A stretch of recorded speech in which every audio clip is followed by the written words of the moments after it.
She's coming with me. So welcome back. It is the CADyShack Podcast, episode 6. I'm gonna eventually run out of fingers here to do this, but no, it's been a couple weeks off. We've all been like super busy. There's been a bunch of events, and honestly, I think we laid the groundwork and the foundations for kind of how we got here. We talked about what we call the 5 C's and kind of all the what it is, why it makes sense, the co-sell, co-build, co-market, consumption, building champions and partnerships and friendships at your partners. And I think now, like, the goal for this was just to kind of be a little bit more relevant, topical, timely, with a lot of the events that have happened, certain tactics. And after we've laid that foundation, I think that's how we'll kind of progress moving forward. Also have big plans to start bringing some guests onto the show. And I think that'll be fun. So with that in mind, Barlos and I were talking about, what should we talk about today? And he had a few topics that were very relevant today and just kind of some of the things that are going on. So we'll just kind of kick it off that way. So Barlos, take it away. Number one, what was top of mind? Number one, I'd just like to shout out to our 7,000 brothers and sisters that have fallen from AWS. Life's not over. Just like to discuss that a little bit. And then if we can talk about events and the best way to work them. And if you're not thinking of reInvent right now, what's wrong with you?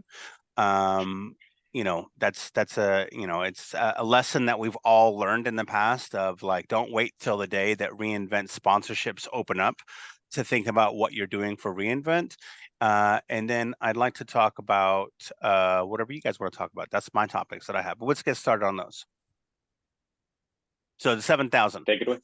That's a lot, man. That was a big impact. We saw it everywhere, right? Yeah. And I love that, like what CADyShack has done from, kind of people stepping up. I've circulated some of those, that link of all the different jobs that are available out there to put in people's hands. And it was a dark day. It's been a dark week for sure. It's definitely impacted a lot of my, priorities and a lot of the things that we've had out there. So I hate to see that. I mean, even today, as an example, we're taking out a bunch of the CSC enterprise team to the Nationals game here in HQ2, and all gone.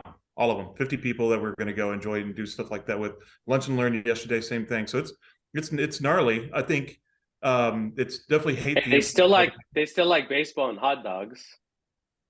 It's true. Yeah, but good luck getting the access to the tickets when AWS cuts your emails off.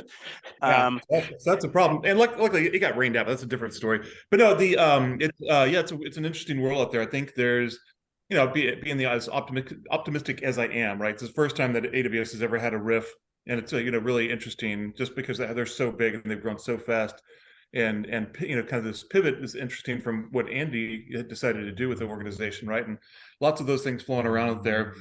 I think it's a good and a bad thing, right? It's definitely bad. I hate to lose teammates. I had all sorts of activities going on with a lot of those teammates. But at the same time, I think it's an opportunity for partners to really step in even further than before. They're going to need more help. They have less bodies. And I think that's part of our responsibility is making sure that we're highly aligned there, educating our people on our side to let them know that, say, hey, look, it's going to be a harder journey. It's lean in a little heavier than usual. I think there's an opportunity for us to just really make a difference from the partner perspective. Yeah. And, this impact, a lot of people are blaming some of the Hyatt managers, but I've talked to some of those Hyatt managers. I know you guys have as well. And, they were not part of the decisions let's just get rid of a random 7,000 people. There was a lot of thought that was put into this. And let's not forget, AWS is here to make money. And yes, they did hire a lot of people, and they were a lot of people heavy. And so I think that this is just going to force PDMs, ISRs, ISMs, XSMs, sales folks, everybody.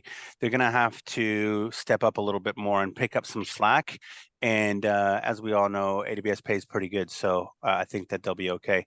And the ones that have left, just if you're listening to this podcast, CADyShack does have a link that we can send to you. Reach out to us on LinkedIn and reach out to us and ask for the link if you don't have it. It should also be given into a space where you can reach out. A couple of different people. Tia Wiggins is going to push that out to managers of the folks that have been left. And so is Charles Lewis. He's going to be pushing that to the DMs of the people that have been let go. So pay attention to that. Those are jobs that partners need, AWS-centric folks.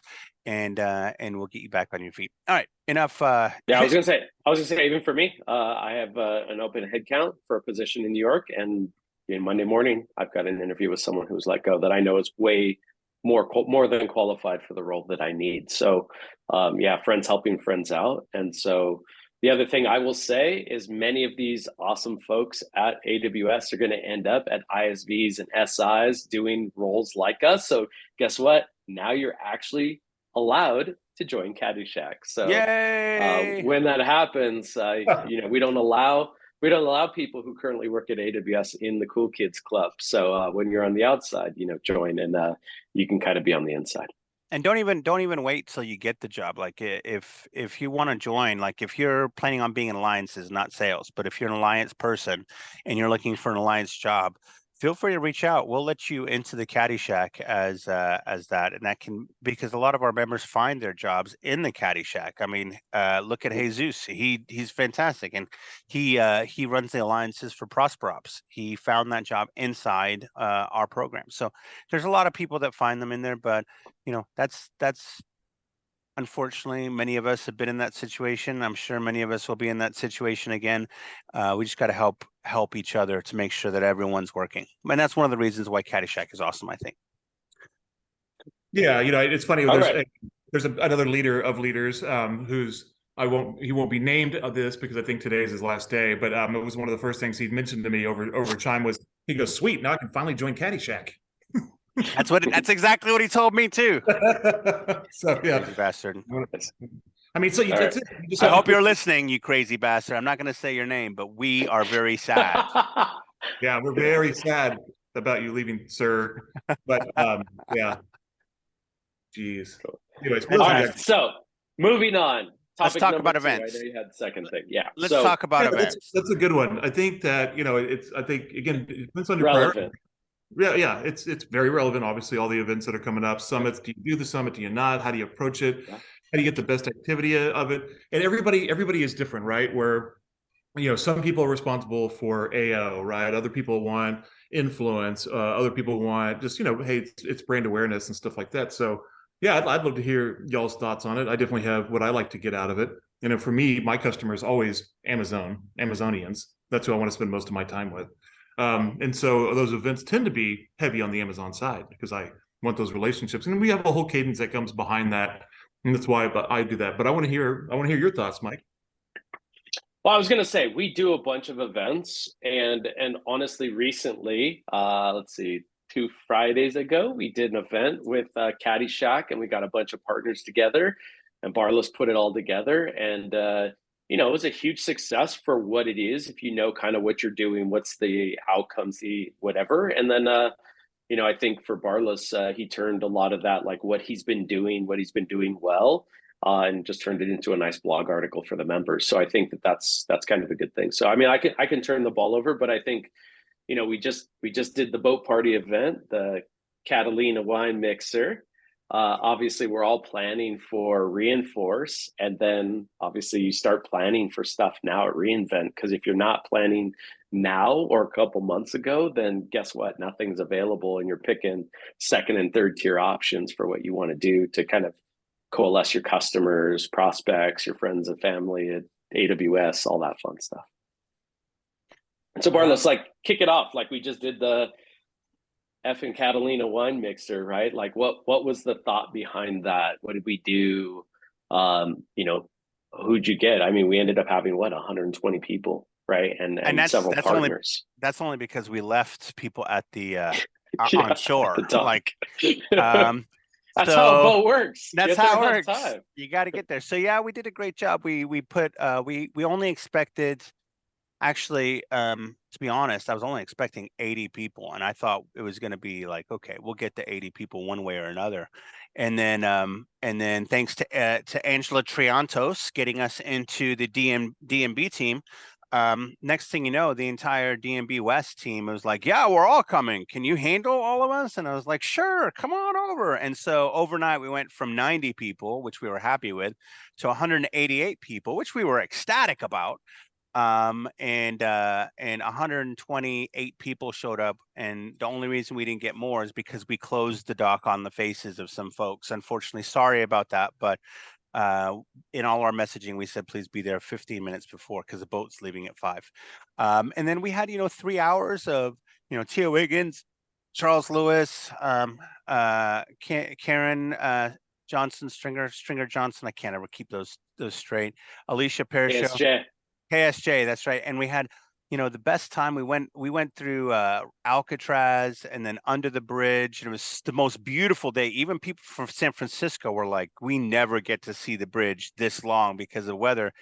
And I was amazed to see like whales in the middle of the bay and then sharks eating seagulls. But the best part about it, I think, was we prepared the people on the boat to say, hey, look, you're going to listen to some presentations. I never in a million years thought that we were going to sell anybody on a partner on that boat. And we didn't, I am pretty sure. But what we did was we earned respect and trust of the AWS folks to earn the right to reach out to them after the boat. So the people that did want to pay attention to the messaging were there, but I told them before we even got started, and this is in the article, that look, we're having this event, we have sponsors, they really want you to get to know what kind of product they have, not only to help them, but also to increase your partner attached. Oh yeah, there you go. Look at that kind of picture. Oh man, why don't I? Rinse, I didn't see that picture. That's really good. And it's all about, as you can read in the article, the event is great. Getting people there is great. Getting the right people there is great, but it's all about what happens afterwards. And very few companies do that right. A lot of people do it as hey, I got my logo out there, I'm good. But if you want ROI, read my article. To read my article, you're going to have to join CADyShack, because I translated half of it into Klingon when I posted it. So the only way that you're going to read the whole article is either learn Klingon, which is really hard, or join CADyShack, which is free. Yeah. You can also use Google Translate and reverse translate. I'm just saying. Yeah, there's always a way. But actually, the other thing I was going to say, like, of course I got my blur on, so it's hard to tell, but that's one of our sales leaders with our customer. And same thing is like, all the partners that were there. So one of the tactics and one of the things we'll talk about events is like, at the end of the day, who do you want to be there? What is the style of this? And this was an event, really, I call these kind of like enablement. It was, nearly 75 plus AWS folks, sales, partner, everyone there. We had the opportunity. So there was like 4 or 5 of us from our company there. And then we brought one of our customers, and he was excited to come anyway. He's in the Bays, he's local. But also we did a quick introduction, just said kind of what we do, what Lacework does. And then it's like, hey, like say some nice things. And for a couple minutes, he said a bunch of really nice things about us. And what you're getting is all those folks at AWS, not to listen to like how great we are, but to actually see how we've helped a customer and how they believe in the technology that we're doing to enable them build faster, modernize, all that fun stuff in AWS. And I think that's very powerful and impactful. And you're right, like that'll last a lot longer than us just, going out on a boat and drinking wine together, going out, to an event or buying a steak dinner is, it's one thing to say how great we are and all the customers that we've helped, but it's another when the customer says it themselves. And right, that's a pretty powerful statement. If you find out how that resonates really well with AWS. So yeah, I think that's a good tactic. It's definitely a good thing that you did for the event.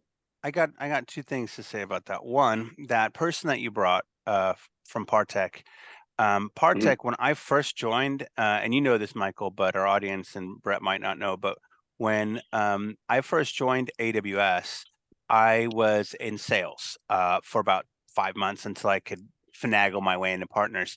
And when I was there, my first customer was Partech. So I went to their headquarters in middle of nowhere, New York, that I drove through from someplace to someplace. But I got to meet their CEO. I got to meet all of their CTO, all of their team. And I was responsible for their AWS spend. And now it's grown 10 times. And it's great to see see Jeff and meet him, and it was just a nice full circle for me.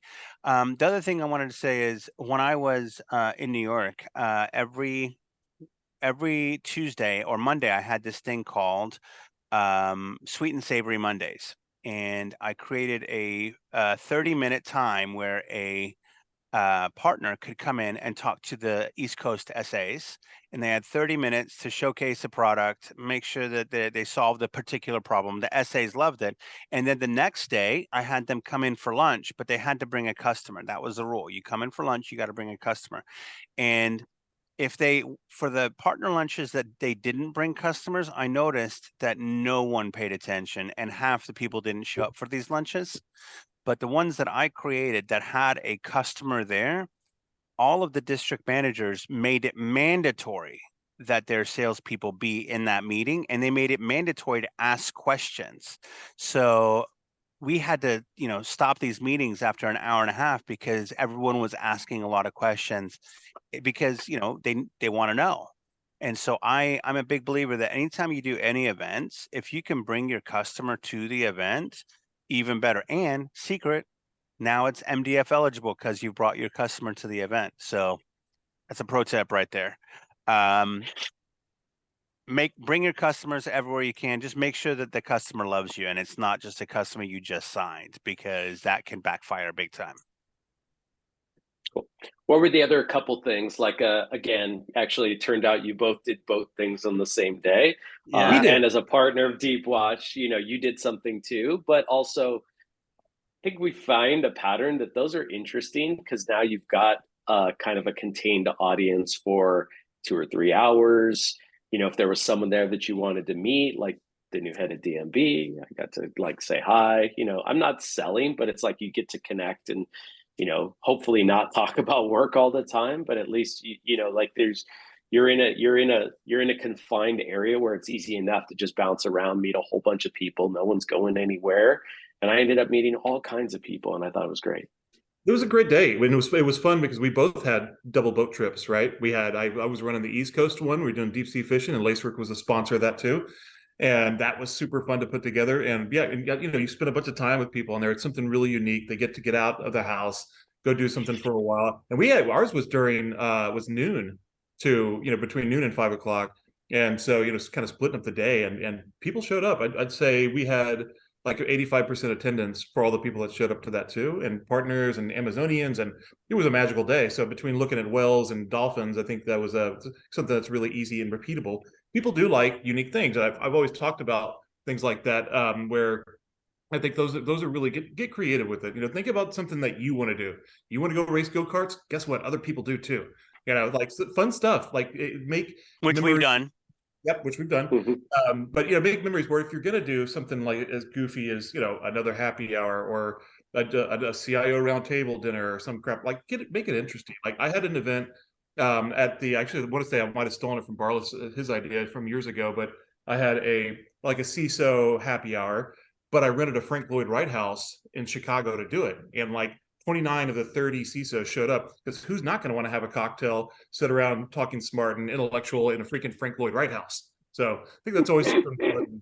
I think that was probably your idea, because I'm not smart enough to come up with a Frank Lloyd Wright. I'd probably come up with a bouncy house, like having drinks in a bouncy house. I'm that guy. You're the more intellectual. But I will tell you that one of my favorite events that I've ever done was a CISO roundtable when I was at Armor, and we had who is now the CISO for Toyota, very nice gentleman. He came up and talked about the evils of third-party vendors and their environments touching your environment and the security that they have. And we did it at the Frisco Gun Club. So first we all came in and we all ate steak dinners while he's talking. And then we got to shoot fully automatic AR-15s indoors, by the way. I think I shot the ceiling.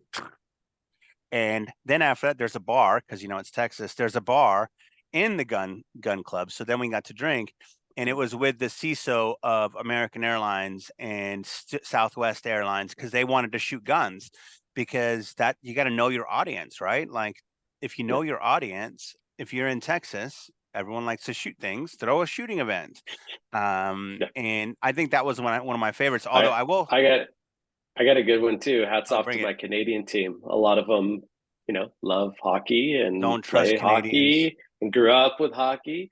So we did an AWS plus Lacework plus Ops Guru partner, and all the adults that have played hockey over their lifetimes and probably play in adult leagues now, they all suited up from all three partners. We had an ex NHL player, same thing, and they actually played like a scrimmage fun game with a couple Wow. ex NHL players, and then the That's adults great. playing, That and is a then great one. anyone who wasn't really into hockey, like came and watched and rooted for their friends and colleagues. And then obviously there's a really neat bar at the arena that they did, Was kind this of in like an Toronto? underground speakeasy. Yeah, underground Oh, speakeasy. And nice. yeah, so then it carried over like to the night. And I think those are just, you're right, know your market, kind of know what you're who you're going after, and like find the things. And I think a lot of the follow-up is there too. That's always the hardest part, is like what do you do? In many ways you're keeping relationships, and these aren't binary, there's not an ROI. So it's like, now that we've had the opportunity to hang out with these folks, like what are you going to do next? Sometimes it's with prospects, and that's great, you're going to go sell to them.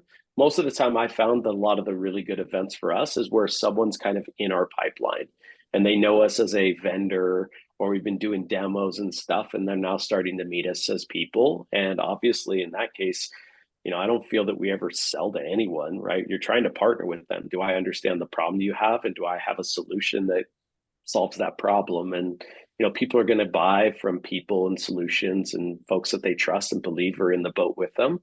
And so in many ways, these are the kind of things that you can think about injecting into your sales processes, where you start to humanize or get to know people or get to understand their problem a little bit more in a setting that's not just corporate America. I love Yeah. it. It And makes it easier for the people too, because you have a relationship. And like I said, know your market, know your demographic, your people. Obviously, deep sea fishing in Tampa is always going to be a win. People love coming out for that, right? It's like, yeah, duh. Our headquarters is there, and so it just makes sense. But then it really makes it easy when you follow up, because the first thing everybody wants to talk about is like how much fun they had having beers and catching snapper and grouper and and not having to work that day, right? So it's just so much more comfortable, and it's like, oh yeah, here's my account list. Yeah, let's figure out who we can get you into. It's just so exactly. easy. Otherwise, it's just it's like it always feels like enemy number one. Like, okay, we're on a Zoom call. What do you want from me? I'm not going to give you anything. It's such a game changer once you have that rapport by doing just being people, right? Being people, and we get take off our business hat. Ruh-roh. All good. Yeah. And the show must go on. And he's So I frozen. mean, other than the events, I mean, we talked about that. Is there anything kind of to tie it in a bow, or just you've been doing these now at scale? I mean, we're spending hundreds of thousands of dollars on these things now. Anything to kind of like on the back end, like when you've been organizing these, just how to keep your ducks in a line, or the same thing, just tie the subject up. Well, the thing that I find is frustrating, like I said before, is the lack of follow-up from partners. They spend the money, they do all of the work. And, when I was at the South by Southwest event in Austin, the account executives there were like, hey, I love you guys. You guys aren't just like the regular people that just throw stupid events. You guys throw great events. What can I do to make your life easier? Do you want an account map? And I'm like, well, I don't, but my sponsors would love to. And so I would push them off. And a lot of times, sponsors, I'm not going to name names, but sponsors don't follow up on the money that they spend. And that's unfortunate, because you spend this money. It's not just a logo. I would much rather, sponsors go in and follow up and do all of the right stuff. And remember, especially with us, we take camera pictures, have a photographer at all our events. So everyone wants to see those pictures. So we provide those pictures back in. And the only way to get those pictures is to log on to one of the sponsors' pages, because I don't post them up for a week. So I think follow-up is back. There he is. There he is. I was just talking about the follow-up being really important with pictures and things like that. But I'm also gonna post something on the screen so you guys can see what we're doing next, if that's okay. So just a little shameless plug. I don't know if y'all can see, but this is the shameless plug of the next account, and we still have more sponsors coming in. And Merritt Bear and Jack Marchetti are going to be the co-announcers, MCs, if you will. Jack is on Merritt's team, and they want to have a quick conversation, and we'll be having a quick conversation about the power of music and how it brings everyone together in technology. And then afterwards, we're going to have Tone Loc and Warren G. So I think this is going to be a phenomenal thing. Everyone is super duper duper excited about it. And yeah, life's going to be Nice. so good. Love it. Yeah, you got Fun, Merit Bear different. off this CISO. She's fantastic. So she's going to be great. Giving the presentation, kind of kicking the thing off. So I love that. Fantastic. Yeah, and there's food. It's House of Blues, and it's not too far from the convention center. It's across the street from Disney World. So if there just happens to be any other events that you think you might want to go maybe to, not so shameless plug, but I think we're still looking for other sponsors if anyone wants to, CADyShack or non-CADyShack members. We've got a couple people that are looking at this, and it should be nice. And of course, the title sponsor will take over where you see CADyShack and Awesome. But I really want to talk. I know we're going a little bit past our usual 30 minutes, but I want to talk about this, and I think this is really important for the reInvent, which is the last topic that we have. Why not doing reInvent?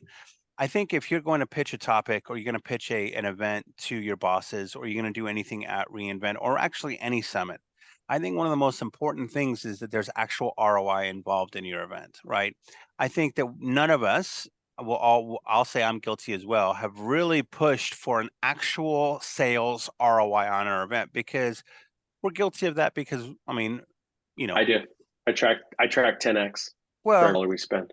yeah, and that's great, but I'm talking about an actual mechanism built into the event, not how many deals come from it. But I'm like, so, and I agree, you do that. That's fantastic. But what I was thinking, and we need to make sure that on all our events we're doing this. We're doing it with this event as well, which is you can't get a ticket to the event unless when you register for a webinar for one of the sponsors. That's going to happen the week after that event.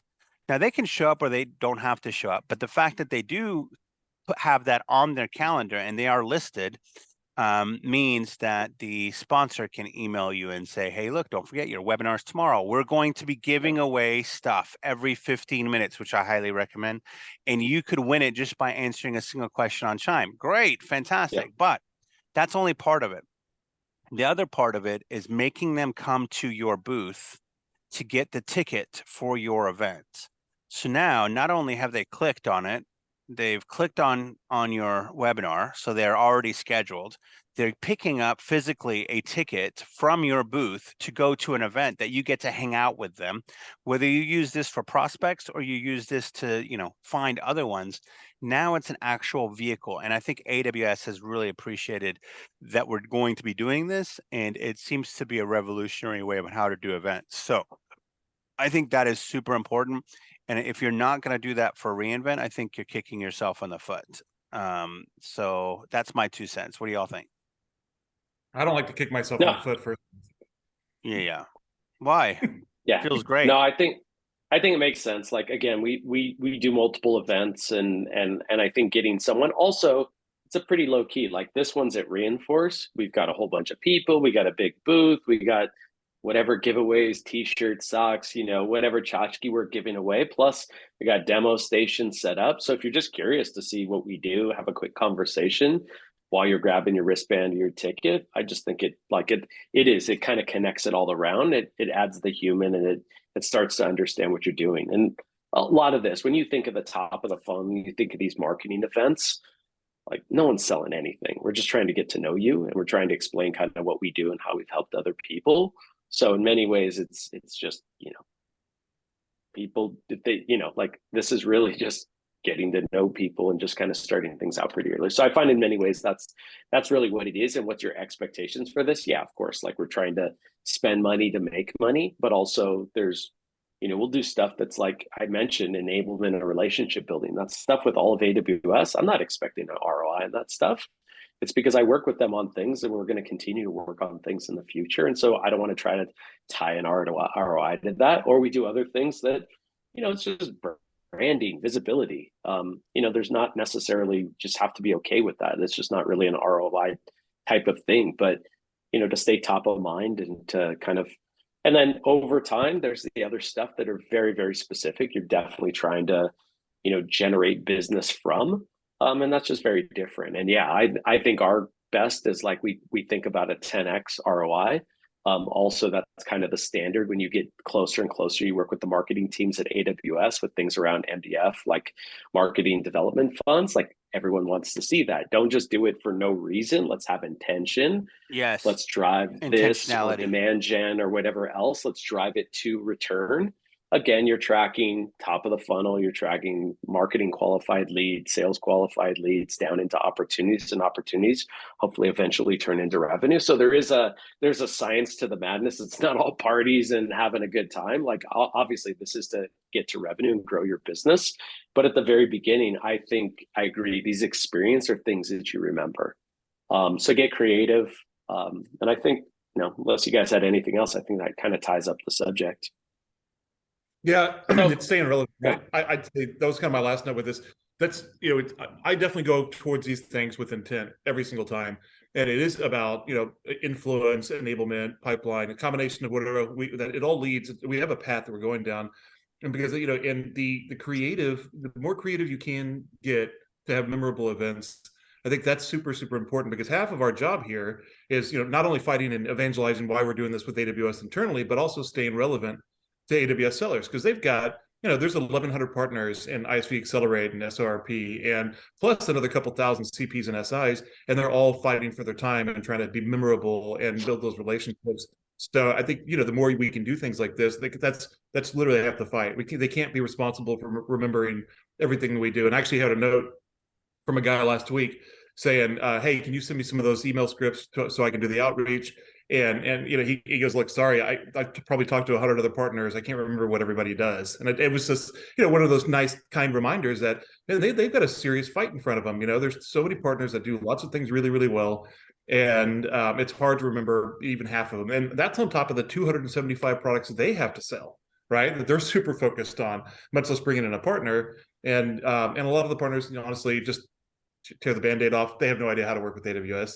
They don't get it. It takes a lot of fight. So it's a lot of distractions. And that's why I do these things. That's why we all do these things. It is to keep the relationships. It's to stay relevant. And it's just one of those other memorable touch points. And now you've got a relationship with as many sellers and leaders of leaders and ISMs and PSMs and XSMs and any other overlay that goes across there, just to keep the relationship moving really, really fast. And that was always been part of our success, from the Alert Logic days to now the Deep Watch days. And I know it's also part of the big regime of Lacework and how you guys have been super successful with that too. So just wanted to kind of drill down a little bit on that one. Actually, to switch topics too, I was going to say, there was a metric that I've known for a couple months, but I was surprised. I was at RSA this week, and again, a big security show. AWS isn't there, but you'd be surprised how many AWS meetings I had. And I walked over to market, was in the start, in the building there too. But like, we've been doing this, and Alliances is still new, or the marketplace has been around for a while. Like, what guess, and I've asked a lot of people this, one or two gets it right, but most don't. Like, of all IT spend and all the workloads in the world, what percentage do you think is actually in a public cloud today? Oh, of the entire world? I've heard a lot of different numbers. 15% is what I'm going to go with. 15, maybe 20%. No, you're square on. So like, again, Ruben was talking about this the other day, and that was the slide I pulled it from. But it's like 15%. Now you don't get to 100. You get to 40 or maybe 50 at some point. But you just remember that, like, as big as this thing is and how a decade plus that it's been going on, you're in, like, you were going to go baseball tonight. You're in like the bottom of the second, maybe, right? Yeah. You just got like a long way to go. And so it just blows my mind that AWS, the largest, market share of that cloud, 15%, is an $82 billion run rate business. 85. Right? Yeah, okay, there you go. Even crazier. Yeah, that's true.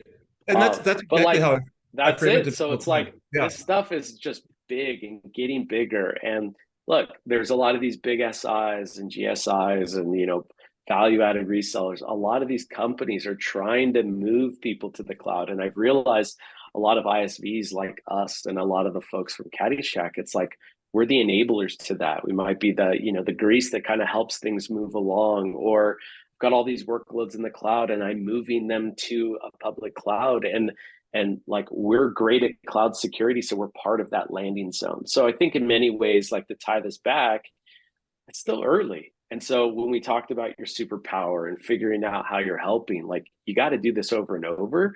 But like, it blows my mind to think that like there's still a decade plus of this migration and digital transformation and stuff happening. And so there's a lot of time to learn this stuff, but there's a lot of room for everyone to win kind of here as things change and evolve. And that's why I commend you for the things I've seen you do too, in like even our community. And that's how I frame it up to people. Like, this is an $85 billion pie. There's plenty of pie for everybody. Let's just help each other a little here, even if they're competitors. I mean, like, I spend lots of time with other MDRs and kind of help them understand little things here and there. And I've seen and I love it because I see other partners, I've seen your self-help and really step in and lean in because of that. Because we know that, like you said, like those two stats, right? $85 billion pie, and that's only 15% of the world's hosting that's on that direction. And they're just barely getting started. It's amazing. This week I had a drink with two competitors, my peers over there, and we talk and we have a good time. And we can share as much as we want to share with each other, but the reality is we both, have to spin this flywheel and understand what's working, what's not. And so you're just kind of, at the end of the day, you're right, it's a whole community. And that's what I've really liked about CADyShack, and, kind of giving back in many ways. So anything else top of mind that we wanted to talk about? Because I know just from a timing perspective, kind of get in, have some things that are relevant. We want to keep these more frequent. No, I'm pretty good. I could definitely drill down on so many different subjects, but it is, thinking time constraint though. I want to spend a little more time on that next time too. I want to talk about like divisional placement, right? And like, what are some of the things you can do with your PDM to help you understand like where you really go through. Like, and I'll just give a little highlight on that one too. Kind of like, I already pretty much knew, kind of did some analyzation and really knew where we were at. But for shits and giggles, I pulled my whole pipeline and I sent it to my PDM, all my existing customers. And I said, hey, can you tell me exactly what category all of these customers are in? And I loved it. It was like this beautiful outcome. And I found, of course, we were like 75% enterprise, but we had a couple startups in there, a couple SME core, and that's been interesting because it's the kind of seeing that type of stuff. I didn't realize they changed up the SMB to and actually they have a kind of a commercial level inside of AWS now. And so it was a good exercise, but it really, again, helps me understand where I need to be spending my time and not wasting somebody else's time. I don't know why we think alike, but I did that exactly. We had 750 joint wins last year. I ran all those wins against the same thing to figure out that. But also remember, this year, there's vertical segmentation. So those teams are a little different. It's not just enterprise. It could be enterprise, healthcare, life sciences. And so I wanted to know, back into, hey, did these things move into verticals? Can I start to cluster some of these wins to figure out people, placements, that kind of stuff? So I think that's a great, like, how you do, like, once you get going, now you can start applying strategy and tactics to how you want to move this forward. And I think, you and I are at a place where it's like, okay, chapter 1, chapter 2, these things are built, but now it's like, oh, how do I go lift this up? And how do I go raise this up and start to do things that are a little bit more proactive and a little bit more intentional? You're so smart, Silver Fox. Silver Fox, yes.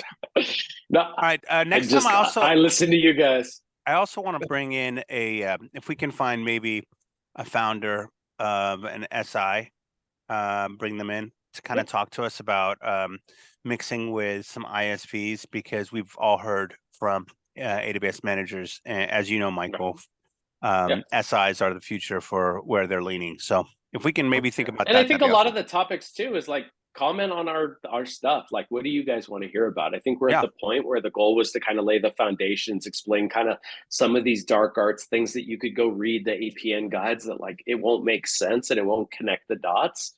That was the goal. But now I think in many ways, this community could start driving some of the discussions and kind of things that are relevant or things that have struggled with.